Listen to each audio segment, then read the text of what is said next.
Por nada. Em primeiro lugar, boa noite, pessoal, para todo mundo. Eu cheguei meio tarde. A Cone já estava aí fazendo a recepção de vocês. Boa noite. Eu confesso que essa é a primeira vez que eu estou fazendo uma palestra, assim, sem ser para o ambiente corporativo. Então, se eu me enrolar um pouquinho, vocês perdoem, por favor. Vamos lá. Hoje eu vou falar um pouquinho de como é ser mulher na automação de testes, tá? E assim, se eu ficar olhando um pouquinho para lá, é porque eu estou vendo os slides aqui, tá? Mas eu vou tentar ficar olhando para cá, para a câmera mesmo. Então, o que a gente vai ver aqui hoje? Nós vamos ver primeiro quem eu sou, né? Um pouquinho da minha história, como eu entrei na área, quais as dificuldades eu encontrei e como é ser mulher na TI.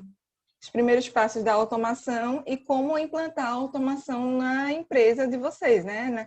Nas empresas aí. Então, eu vou me apresentar um pouquinho. Quem eu sou?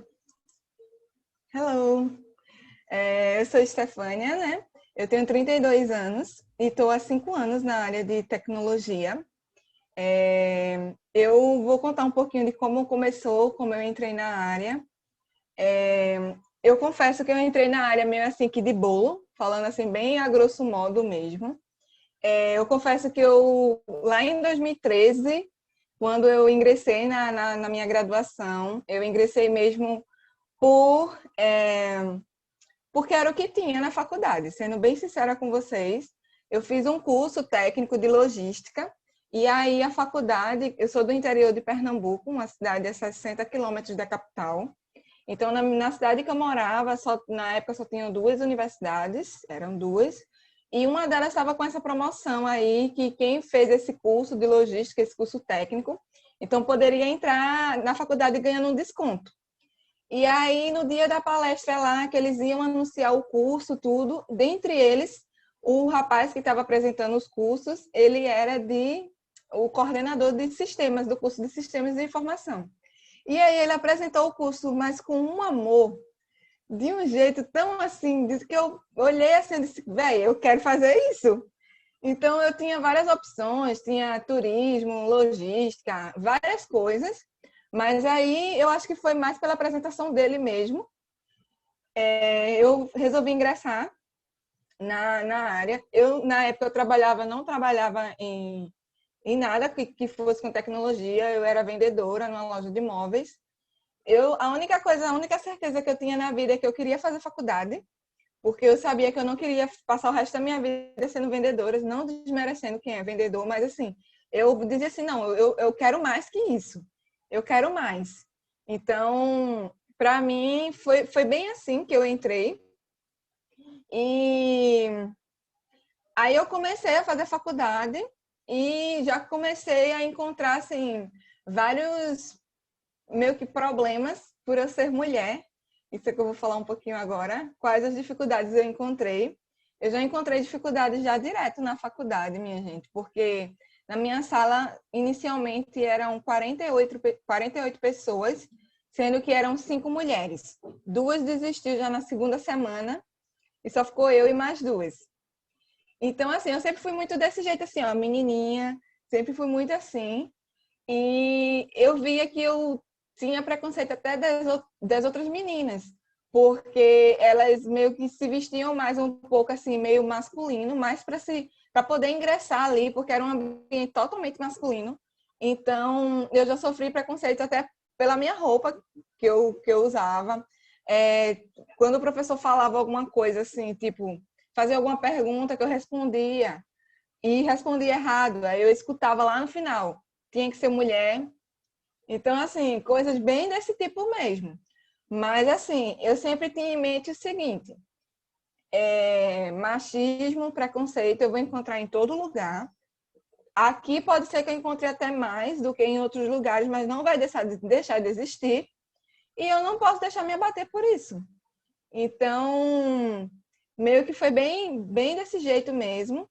Eu só consegui realmente entrar na área. Eu sempre digo que eu tive muita sorte por morar em uma cidade de interior, e na minha cidade tinham poucas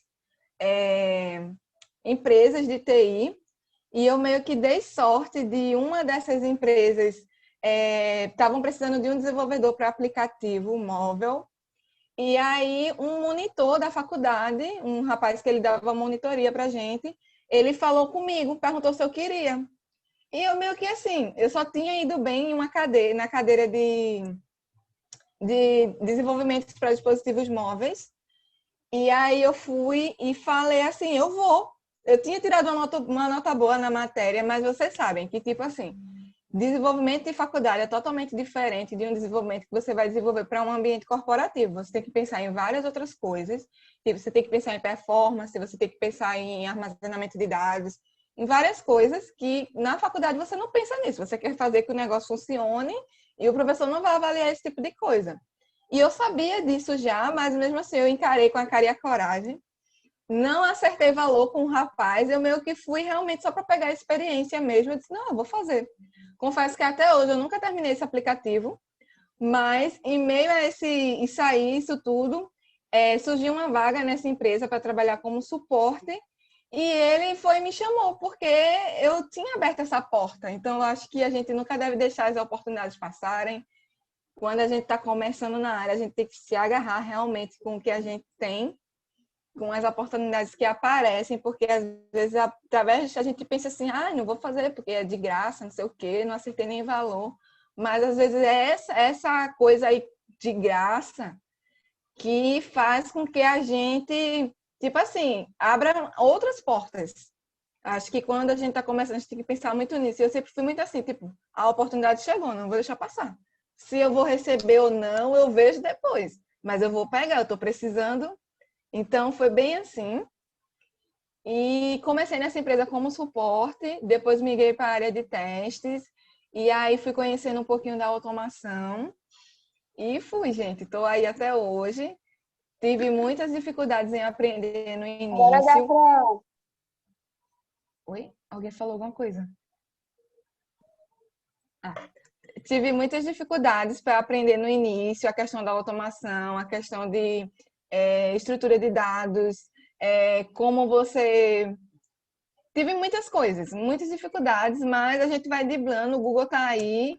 E hoje eu quero muito, assim, ajudar muitas meninas que não tiveram, assim, essa oportunidade, que eu digo que eu tive sorte de ter aparecido esse aplicativo para eu poder ingressar e poder foi o pontapé inicial que eu precisava. E a ingressar realmente na carreira, porque, gente, é muito prazeroso. Assim, eu sou completamente apaixonada pelo que eu faço. E sempre alguém diz assim, mas tu desenvolve, por que que tu não vira desenvolvedora? Eu não quero, eu quero ser QA, eu gosto de ser QA. Deixa eu ser feliz sendo QA. Então, como é ser mulher na área de tecnologia? Como eu tinha falado, né, para vocês já, é, dificuldades sempre vão aparecer, e principalmente por você ser mulher, eu sempre tenho isso na minha cabeça, que é assim, o fato de você ser mulher, você tem que ser duas vezes melhor. Minha mãe sempre falava isso para mim, e depois que eu fiquei mais velha, madura, foi que eu vim entender que é isso mesmo, é a gente estudar muito para ganhar menos, é a gente estar todo dia se provando, dizendo eu sou capaz, eu consigo, mas isso aí, gente, é em qualquer lugar. Não vai ser na área de tecnologia assim, na medicina é assim. Então, tipo, qualquer área que você for entrar, apenas pelo fato de você ser mulher, você vai sofrer algum preconceito. Claro que tem algumas áreas que é menos do que outras, mas não deixa de existir. Não deixa de existir. Essa semana eu compartilhei lá no Externo Bug alguns tipos de piadas que eu recebo de cantadas no direct, tipo, quando eu posto algum story ou algum reels. E eu sei que se eu fosse um homem, eu não receberia, não receberia, eu não ia receber tanto esse tipo de mensagem. Então, assim, apenas pelo fato de você ser mulher, você estar ali compartilhando seu conteúdo, os caras se acham no direito de lhe mandar uma mensagem. Então, assim, independente se é da área de TI, se é de outra área, sempre vai aparecer um engraçadinho que vai querer lhe tirar proveito somente pelo seu corpo, pelo seu rosto, enfim. Então, assim, ser mulher é duro, independente da área. Mas na área de TI, eu já passei por muitas coisas, mas também já fui muito acolhida. Eu acho que hoje a comunidade de mulheres está muito mais forte e a ideia é a gente crescer cada vez mais. Nem tudo está perdido, a gente já ganhou muito e eu acho que a gente ainda tem muito que batalhar para conquistar o nosso espaço e ser cada vez melhor. Eu acho isso. Eu queria ver com a Connie, porque agora eu já vou começar na parte da automação. Eu queria saber se ela quer se apresentar ou eu posso dar continuidade. Ah, pode continuar. A gente depois une no final, né, a ideia que a gente teve para o Pronto. bate-papo. Pode seguir, Perfeito, depois eu. perfeito. Então agora vamos para o passo que eu acho que é o que vocês realmente vieram ver aqui, né? Os primeiros passos, quais são os primeiros passos para você começar na automação? Como eu já falei, assim, no início eu tive muita dificuldade, minha gente. Tipo assim, no ano de 2014, 2013, quando eu entrei na faculdade, eu confesso que eu não sabia que existia esse mundo de possibilidades. Hoje eu acho que as coisas chegam mais acessíveis para a gente, é mais fácil a gente acessar um conteúdo. Ou talvez naquela época até já fosse, né? Pela internet já era bem forte, mas eu acho que era eu que não sabia procurar. Pode ter sido isso também. Porque lá na empresa, na primeira empresa que eu trabalhei como suporte, quando eu fui ver essa questão da automação, eu lembro que o primeiro curso que eu fiz foi um curso lá no Alura, e meio que o curso foram dois cursos, então, tipo, o curso só me mostrava realmente como eu acessar a tela, acessar o Google, fazer uma pesquisa e pronto. Então, eu não sabia que tinha que ter padrão de projeto, eu não sabia que existia page object, eu não sabia que eu tinha que realmente saber um pouco de programação mesmo para poder fazer certos tipos de testes. Então, nada disso eu sabia. Eu só sabia acessar a tela, mal sabia fazer um XPath, vim aprender depois. Eu mesmo poderia criar meu XPath. Então, assim, foi bem desse jeito mesmo, tipo, fazendo, quebrando a cara, vendo que realmente desse jeito não está certo, tem que ter uma maneira mais fácil.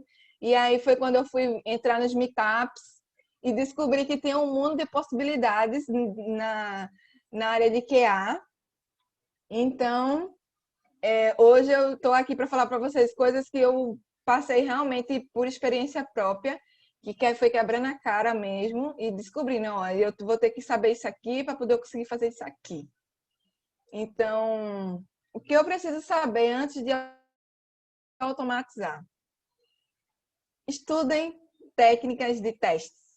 Primeiro de tudo, quero ser um automatizador, quero ser um dev de automação, quero ser um QA de automação. Estudem técnicas de testes. Eu acho que essa é a primeira e uma das mais importantes. O que é um teste de caixa branca, o que é um teste de caixa preta, o que é um teste integrado, um teste funcional, o que é? E várias outras, que eu não coloquei nem tudo aqui, coloquei só os principais, mas existem várias outras. Então, assim, estudem técnicas de testes. Esse é o primeiro passo. Tá, Esther, eu já sei as técnicas de teste, já sei a teoria, já sei tudo. O que é que eu tenho que saber agora?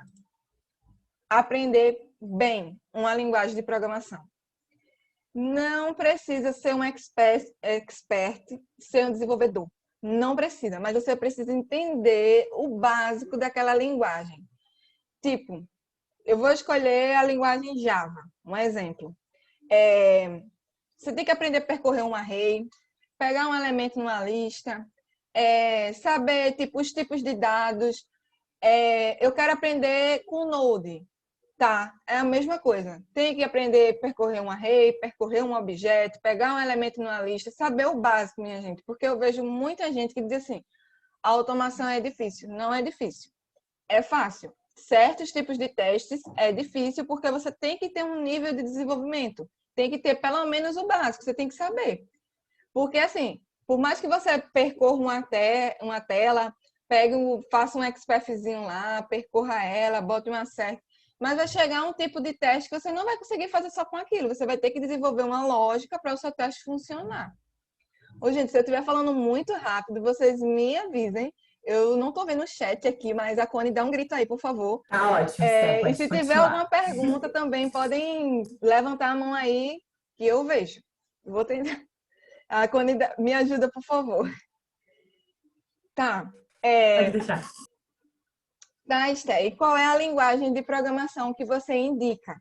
Eu vou ser bem sincera com vocês, não é porque eu estou puxando sardinha para o meu lado, não. Eu indico a linguagem Java, por quê?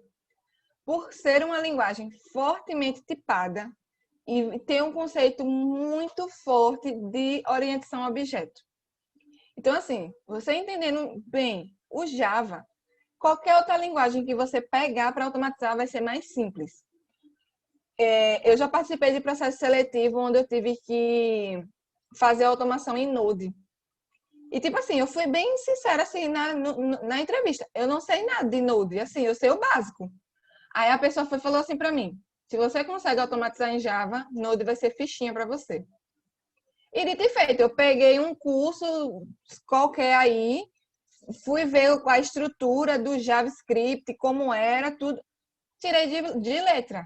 Tipo, na automação, porque era automação de back-end, então, tipo, eu só fazia percorrer array, percorrer objeto, que era a automação de API. Então, eu tinha que fazer isso, colocar os acessos do próprio Node, e às vezes criar uma lógica com Arrow Function, assim. Mas, tipo assim, bem de boa. Aí, na documentação do Node, eu sei fazer isso aqui no Java. Eu quero fazer isso aqui no Node também. Tá, como é que eu faço? Eu ia lá e olhava, no Java eu faço assim, no Node eu faço assim, e ia, desenrolava. Então, assim, por isso que eu digo, você tem que entender bem, pelo menos uma linguagem. E eu recomendo o Java, por esses motivos que eu já falei, mas, assim, entenda bem uma. Tá puxando As outras, sardinha aí, vocês estão ouvindo? Tá puxando sardinha. as outras viram fichinha. É sério. Tá, vamos passar. Tá, já entendi uma linguagem, já sei as técnicas de testes, já sei, já entendi, já Certo, sei bem. Oi? certo. Tem uma pergunta no chat para você, da Vanessa. Ela está perguntando quanto tempo você levou para aprender o Java e como foi o aprendizado, se foi difícil, né, no começo. Então, eu não consigo te dar isso em dados, assim, dizer, olha, eu levei tanto tempo. Eu não consigo fazer isso, confesso a você, porque, assim, foram muitos anos quebrando a cara e fazendo, mas, assim, o importante é que você comece. Começa pelo básico, tipo, como é que eu crio uma variável? Começa pelo básicozinho e aí você vai incrementando, entendeu? Porque eu acho que eu não consigo dizer assim, ai, eu passei um ano, 2 anos, não sei. Eu sei que, tipo assim, o Node eu passei, tipo, 2 semanas para aprender. Porque primeiro que eu já sabia o Java, então eu só sabia o que eu tinha que fazer e ia lá na documentação. Então foi 2 semanas. Mas eu não consigo te falar isso, dizer assim, eu levei um ano, levei 6 meses. Não consigo dizer. Mas comece. Não pense no tempo assim, não. Comece. Essa é a dica que eu dou, tá? Tá, voltando aqui para os slides, vamos imaginar o melhor cenário. Então, você já sabe uma linguagem de programação, já sabe o conceito de estrutura de dados, como percorrer uma lista, um array. Quero entrar no mercado de trabalho e a pergunta que eu mais recebo no meu Instagram é essa: não tenho experiência, o que eu faço? Então, eu coloquei até uma frasezinha aqui, que a sorte é o que acontece quando a preparação encontra a oportunidade. Gente, criem suas experiências. É essa dica que eu dou. Crie suas experiências. Eu já sei fazer uma automação de um front-end, percorrer a tela, fazer lá bonitinho. Pega um site qualquer, sei lá, automação das Americanas. Vou fazer a automação das Americanas, colocar o produto no carrinho, colocar o CEP, calcular o frete. Vou fazer isso. Tá, fiz. Coloca no GitHub, usa o padrão de projeto, usa o Page Object, vai botando lá, tenta usar as melhores técnicas, vai aprendendo as técnicas e vai botando lá no teu Git. Já fiz isso. Quero fazer agora a automação do back-end, da API. Então, pega uma API, sei lá, do Correios, por exemplo, pega uma API do PagSeguro, qualquer API gratuita aí, vai fazer a automação. A do PagSeguro tem a questão da autenticação. Isso aí é uma ótima forma de você demonstrar que você sabe fazer aquela autenticação em tempo real. Tipo, pegar lá o usuário e a senha, converter em base 64, colocar lá no teu teste e rodar a tua automação. Entendeu? Então, assim, criem suas experiências. Ah, já fiz isso, quero criar cenários de teste. Faz a mesma coisa, vai nos sites americanas, criam os cenários de teste, usando BDD, sem BDD, da forma nova. Criem suas experiências. Porque quando chegar na entrevista, por mais que você diga, olha, eu não tenho experiência no ambiente corporativo, mas eu sei fazer. Abre teu GitHub e mostra. Gente, absolutamente todas os processos seletivos que eu já participei, as provas técnicas eram isso. Fazer a automação de algum site, fazer a automação de alguma API, levantar cenários de testes e criar um relatório de teste no final. Isso, ponto. Não é um bicho de sete cabeças. Lógico, você tem um grande caminho a percorrer, mas consegue. Crie suas experiências. Essa é a minha dica. Como implantar automação na empresa que eu trabalho? Esse também é das perguntas que eu mais recebo lá na minha caixinha de perguntas. Vamos lá. Qual linguagem você deve escolher? Primeiro, para implantar automação na sua empresa, você deve entender o que a sua equipe sabe fazer. Vamos supor que a sua empresa, sei lá, o site da empresa é em Ruby. E eu vou puxar a sardinha um pouquinho para a Cone. O site da empresa é em Ruby, todos os desenvolvedores programam em Ruby. Aí você chega e diz assim, olha, eu só sei fazer automação em Java. Existe uma grande possibilidade da sua automação fracassar. Por quê? A menos que você tenha uma equipe muito boa, muito bem estruturada, que todos os seus QAs saibam muito bem Ruby, a sua automação tende a fracassar. Porque quanto mais gente souber bem aquela linguagem, mais ajuda você terá. Porque vai acontecer o seguinte, vai chegar em um momento que você vai ter que fazer um tipo de teste e você, como QA, que QA não tem a obrigação de saber desenvolver tudo, de ser desenvolvedor. O QA ele tem a obrigação de saber mapear os cenários de teste e saber a automação, saber o básico para ele automatizar. Vai chegar algum cenário que ele não vai saber desenvolver, foi um cenário muito crítico, muito específico, então ele vai ter que usar a linguagem para fazer. Você pode fazer, procurando no Google, vendo como faz. Mas se você tiver um desenvolvedor lá, que o cara mexe com aquilo todo dia, gente, chega perto dele, ô fulano, ó, eu preciso fazer isso aqui. Qual a melhor forma que tu me recomenda? Não é para ele fazer, mas para ele te dar o caminho das pedras. Então, faz por aqui, é mais fácil. Tu pode fazer desse jeito. Isso já aconteceu muito comigo, muito. Então, assim, usem o conhecimento da sua equipe a seu favor e não contra você. Porque pode ser que chegue um momento que você tem que fazer algum teste em específico e como nenhum desenvolvedor mexe com aquela linguagem, só tem você e a sua equipe, que também não tem ninguém desenvolvedor expert de anos, e você vai ter que se virar com o Google. Então, se você tiver alguém perto de você que saiba aquilo ali, já vai lhe ajudar muito. Você vai sofrer menos. Vá por mim, vai sofrer menos. Então, isso tem que ver com a equipe, o que é que eles mais sabem. Eu sei fazer isso aqui, então vai lá e faz. Vai lá e usa o da equipe, porque é mais fácil um QA parar e aprender uma linguagem de desenvolvimento do que um dev parar e dizer uma linguagem que ele não sabe. Então, assim, eu falo por experiência própria. Escolha uma linguagem que sua equipe saiba. Quanto mais gente souber, melhor. Tá. E o que eu devo automatizar primeiro? Eu já escolhi a linguagem, já sei o que eu tenho já sei que eu tenho que automatizar, já sei tudo. Agora eu preciso ver o que é que eu tenho que atacar primeiro. Essa decisão deve ser tomada em conjunto com toda a empresa, principalmente com o pessoal do suporte. Por quê? O suporte é quem está diretamente ligado com o cliente. Ele sabe as dores, ele sabe o que ele passa. Então, esse pessoal é quem vai te dar o norte. Olha, a parte mais crítica do nosso sistema é essa daqui. É o que dá mais bug, é o que tem mais chamados de cliente e é isso. Eu coloquei até assim, qual a parte da sua aplicação que se houver alguma falha vai dar uma UBO. Hoje eu trabalho na demanda do Pix. Então, assim, qual é a parte da minha aplicação que se der pau vai dar uma OBO? Pagamento. Se o cliente não conseguir cadastrar uma chave, fazer um pagamento, minha gente, não adianta eu ter devolução, eu ter reivindicação, não adianta eu ter nada disso.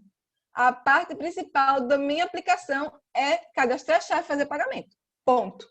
Então, assim, ataquem o que vai ser mais crítico. Se isso aqui parar, ferrou. Então, ataquem isso junto com a galera do suporte. Porque eles têm informações importantíssimas. Que a gente que fica lá na parte técnica, a gente não sabe o que esse pessoal passa. Eu já fiz suporte e eu sei bem como é. Então, eles são a mina de ouro do QA quando vai começar a automatizar. Eles têm as informações certas. Vão por mim. Tá, já vi com o suporte tudo que eu tenho que fazer, tudo que eu tenho que falar, tudo que eu tenho que fazer, quais os pontos que eu tenho que atacar, qual tipo de automação eu vou fazer. Não se esqueça da nossa amiguinha, a pirâmide de testes. Então, nunca deixem de levar em consideração a pirâmide de testes. Eu coloquei até uma imagenzinha aqui para vocês verem. Quanto mais próximo ao topo da pirâmide, mais caro vai sair para a empresa uma correção de bugs. Então, tipo, vou começar a automatizar hoje. O que é que eu tenho que automatizar primeiro? Onde é que eu ganho velocidade? Testes unitários, testes de componente, testes de integração, testes de aceitação, os serviços e, por último, os meus testes de end-to-end. Para quem não sabe, os testes de end-to-end é aquele teste de ponta a ponta. Então, ele vai testando todo o fluxo.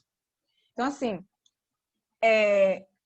olhem para ela. Preciso automatizar. O que é que eu tenho que fazer primeiro? Teste de unidade. Teste de unidade, minha gente. Teste unitário. Você consegue correr mais, entregar mais, ter uma cobertura maior em menos tempo. Depois disso, testes componentes. Componente, componente, componente. Integração, o meu componente junto com a API, tá ok? Depois, a aceitação, os testes de serviço. Você consegue... Gente, isso aqui, você consegue, tipo assim, automatizar uma API toda na metade do tempo que você faz uma automação do front-end. Sério, vá por mim. Você consegue, tipo assim, vamos supor que o seu sistema tenha 10 telas e você tenha 20 endpoints. Você consegue fazer a automação dos 20 endpoints, enquanto o outro QA está fazendo a automação de 5 telas. Posso falar um ponto Por sobre quê? isso? A automação... Pode sim. Desculpa, Esther. Pode falar. Esse é o assunto mais importante de toda a palestra, tá? Pessoal, vocês anotem isso, que isso aqui eu acho que é como que eu posso dizer, tá? É a base, totalmente a base para automação.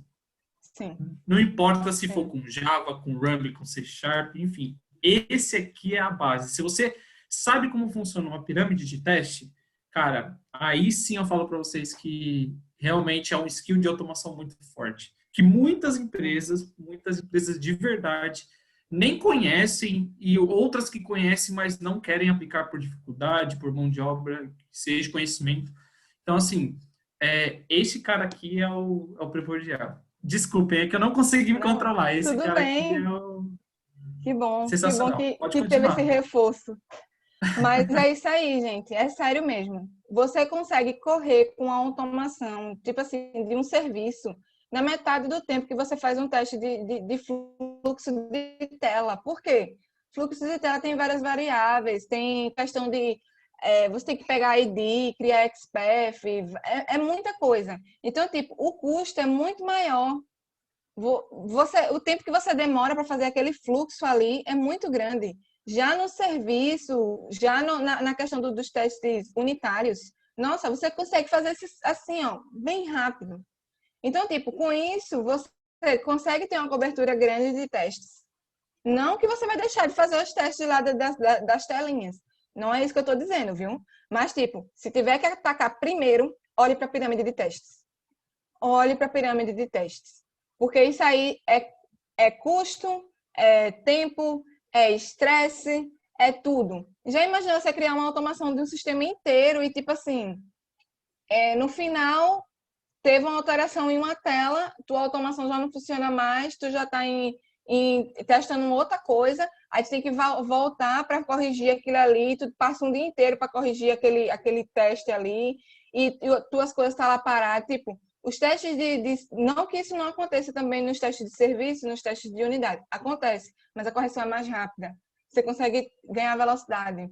Então, acho que é isso. Acho que é isso. A minha apresentação. Se vocês tiverem alguma pergunta, podem perguntar. E eu espero ter contribuído aí com vocês, com ter trazido um pouquinho do meu conhecimento. Tudo que eu falei aqui é realmente vivências, coisas que eu vivi. Eu não sou expert na área de QA, não sou.